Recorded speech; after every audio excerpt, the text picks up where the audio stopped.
What's up, everybody? It's your boy Wes Grant, and you're watching Urban Nerd. Now, today's is gonna have some really good news. Like, it's not like yesterday's. It's all gonna be positive, somewhat. It's all gonna be about superhero stuff and, the stuff that I like to talk about and the things that I found that was interesting. So, here goes the nerd rundown. Topic number 1. Sam Mother Effin Jackson isn't in the Mother Effin Avengers Infinity War movie. Or the 4th one. He was out promoting his new movie with Ryan Reynolds, The Hitman's Bodyguard, and then he said to Yahoo, let me see, I wasn't in the superhero argument movie Captain America Civil War. I'm not in the Avengers 3 or 4.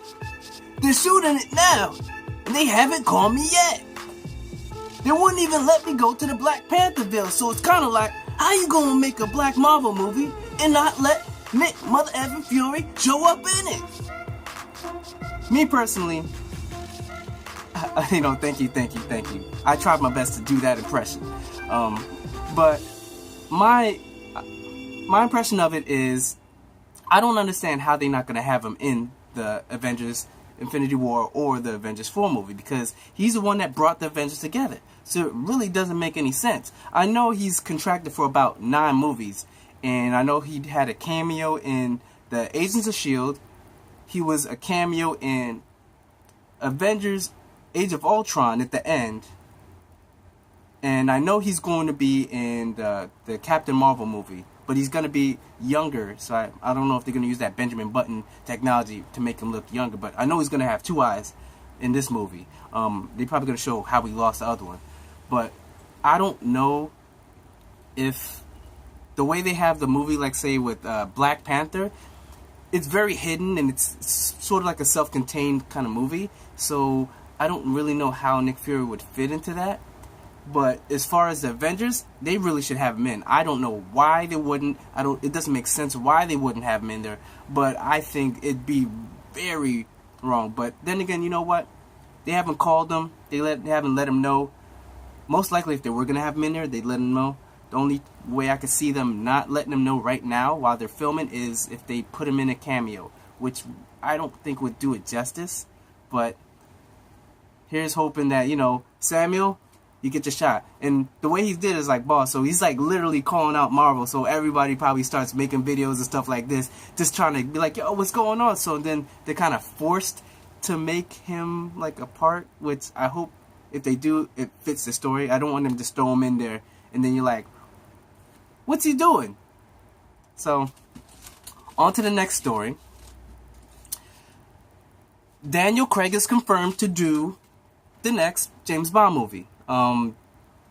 Daniel Craig will reprise his role as Agent 007, James Bond, for the 25th movie. So I guess it would be the 25th anniversary. So he confirmed it on a late night show with Stephen Colbert. As far as how I feel about that, the dude was talking a lot of trash. Like, he said some stuff like, I chew my arm off before I do another James Bond movie or something like that. But now he's excited to do this movie. I mean, the reception of the last movie, Spectre, wasn't what they wanted. It was kind of mixed. Not like, Skyfall, where everybody pretty much loved that. So, I've got an optimist side and a pessimist side. The optimist side says that they want him to be, or optimist side says that he wants to be in the movie because maybe it's a good script, good story. Pessimist side says they just backed up a truckload of money to this dude's house. And he was like, alright, I'll do another one. If that's the case, he might not get the performance you want, but hopefully, maybe as far as he wants to leave it on it, because he did say this is going to be the last movie though. So maybe he's going to try and end it on a good note. So hopefully, Daniel Craig, you're not just doing it for the money, and you kind of do want to end on a high note. So the movie will be good and be great. And it's not just him, director, script, just hopefully everything comes together. Because it's going to be the 25th anniversary, I guess, if you're going by per movie, not per years. Because I believe it's a lot older than 25 years. The next one I'm going to go on about, the next topic on the Nerd Rundown, is the Captain Marvel movie. In a report coming from Deadline, Marvel has set Gotham City Siren Scribe Geneva Robinson Breauret to take over and write the script for Captain Marvel. Brie Larson is set to star as Carol Danvers, with the movie being directed by Mississippi Grind, Anna Bonnet, and Ryan Fleck. Previous reports had Meg LeFauve and Nick Perlman originally writing the script, but LeFauve had to leave to direct the Disney animated pick Gigantic with Nathan Gleno. As far as with that, I've already talked during this week about, Captain Marvel, how Nick Fury's going to be in it, how the Skrull, the Kree, and from what I'm hearing with this Geneva lady, she's worked on the script, I guess, for the new Tomb Raider, and was on the script writing for Gotham City Sirens, but that kind of fell apart because there's no more David Ayers, so I guess she jumped from DC to Marvel to do some work. But apparently she's been on the blacklist for the authors, for the writers, and normally the blacklist is a bad thing. Like, if you, example, you snuck into the movie a couple times and got caught a couple times, you kind of blacklisted from there, so you can't go no more. I'm not saying I've done that, but that's what normal blacklisted means. Like you've gotten too drunk at a bar and gotten too many fights, and then punched some little midget and threw him into the bar. And I'm just giving examples. I'm not saying I've done it, but I'm just giving examples. Don't Google it. But so blacklist is normally wrong, but for the authors, blacklist basically means everybody's vying for your stuff. Like, if you've written stuff and you're a writer and it's on the blacklist, that means all the studios want your script. And she's had about 2 of them on there. So I'm hoping that the writing, I have faith in Marvel. Marvel hasn't failed me yet, so I'm hoping everything turns out good. Apparently she's a good writer, but the only thing is she doesn't actually have any movies out that she's written. She has a bunch that she's worked on, but none actually that are out. So hopefully, Marvel just sees something good and it all works out. The next story is with THR. The reports have the new star to join the cast on Hellboy.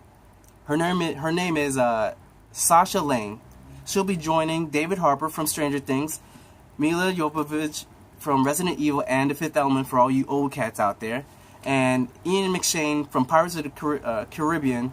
And he was also in the Hercules movie with The Rock. He was an old guy that was always trying to die for some reason. So Sasha was a standout in a movie called American Honey with Shia LaBeouf. Most of y'all probably haven't heard of it or even seen it, but I'm hearing good things about her, and she looks really good. I'm trying to see if I can put a link to her picture because she's beautiful. So that hopefully works out. But as far as the story, they say the story is... The new story has Hellboy squaring off against medieval sorceress who seeks to destroy mankind. What's new? But, going on, Sasha will play Alice Morgana, or Monaghan actually, a character in the comics rescued by Hellboy from fairies who kidnapped her. She also retains some supernatural gifts because of her time spent with the fairies. So I guess it's if Superman kidnapped me, somehow I would get some of his powers? Don't know how this makes sense, but hey, it's a movie about Hellboy, half demon or half hell kid that has horns, so what's supposed to make sense? This is all fairy tale and demons. So I'm still looking forward to the movie, even though it was supposed to be Guillermo del Toro, I believe, that was supposed to direct the movie because he wanted to do a sequel. He wanted to do the 3rd one, but his budget was too high, so they was like, eh. So I'm still with all the stuff with David Harbour, all the people in it. It's looking like it might be actually a good movie, so fingers crossed on it. But that's pretty much the nerd rundown for today. Remember, down below, like, subscribe, donate. If you want to subscribe to the Patreon, we gladly appreciate it. Also, the Kickstarter. I have Instagram, Twitter, Suburban Nerd. It's pretty much the same thing as the Suburban Nerd. So please just like and tell your friends. Starting this YouTube video, about to try and make some new moves, get some new equipment, make this a little bit better production for you guys, and start editing a lot more. Because this whole one-shot deal, it's killer. I really want to just be able to just cut and edit, so I'm trying to get all the correct equipment for this. So thank you for watching, and I'll see you guys tomorrow. Peace out.